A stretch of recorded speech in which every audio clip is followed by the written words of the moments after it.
This is the history of human weather modification. During World War II, too many British Air Force pilots were crashing while trying to land in heavy fog so thick, some crews just ditched their planes in the sea and parachuted out rather than landing blind. So scientists came up with a plan to install gasoline pipelines along both sides of the runway and ignite them to create huge rows of flame, which then evaporated suspended fog droplets, allowing the Allied aircraft to locate the airfield and land safely. In 1946, techniques were developed that triggered rain and snowfall in places that wouldn't have gotten any otherwise. This became known as cloud seeding. It works by dispersing dry ice, salt, or silver iodide into clouds to alter their microphysical processes. In the early 60s, the US government began testing cloud seeding on hurricanes to learn if it was possible to weaken them. Rocket canisters of silver iodide were dropped from aircraft into the storm's eye, and gun-like devices mounted on the wings also sprayed the stuff onto the clouds. Initially, the tests seemed to work. Wind speeds were cut, and in some cases, the hurricane eye walls even fell apart.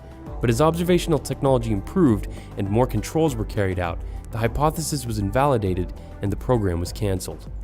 In its desperation to win the Vietnam War, the Americans turned to weather modification to make it harder for the enemy to move throughout the region by inducing heavy rainfall to muddy or destroy their dirt roads and trails. 47,000 canisters of silver iodide were dropped over North and South Vietnam, Cambodia, and Laos. Some areas supposedly saw their monsoon period extended by up to 45 days, but just 2 days after the New York Times exposed the program, it was discontinued.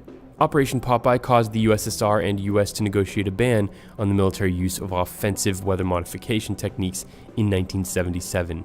But the treaty didn't stop countries from using cloud seeding against themselves, as the Soviet Union did in 1986 when the Chernobyl nuclear disaster sent fallout into the sky.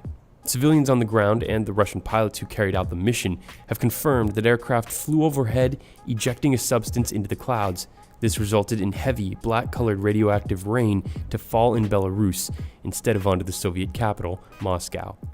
Today, 37 countries are operating weather modification programs to enhance rainfall or suppress hail, or both.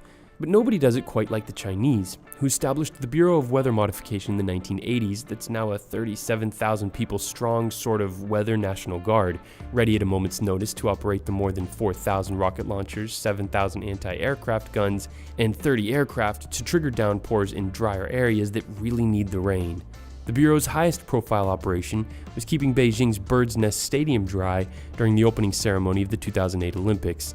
The following year, the Bureau dropped 186 doses of silver iodide into a cold front to bring drought-stricken Beijing its earliest snowfall since 1987. A Swiss company took advantage of the United Arab Emirates' desperation to bring rain to its arid lands by building 10-meter-tall electrical towers that produce negatively charged ions that, according to the company, supercharges the formation of rain clouds. But a former chairman at NOAA isn't buying it, saying, quote, "This method is inherently incapable of producing clouds out of thin air," end quote. The thing about weather modification is that it's hard to prove it works. But based on the results we've seen and the number of countries still doing it, man's effort to control precipitation isn't stopping anytime soon, even though we have little understanding of the unintended consequences. If this video opened your eyes to the reality of weather modification as much as it did mine, like it and help it spread. And as usual, thanks for watching.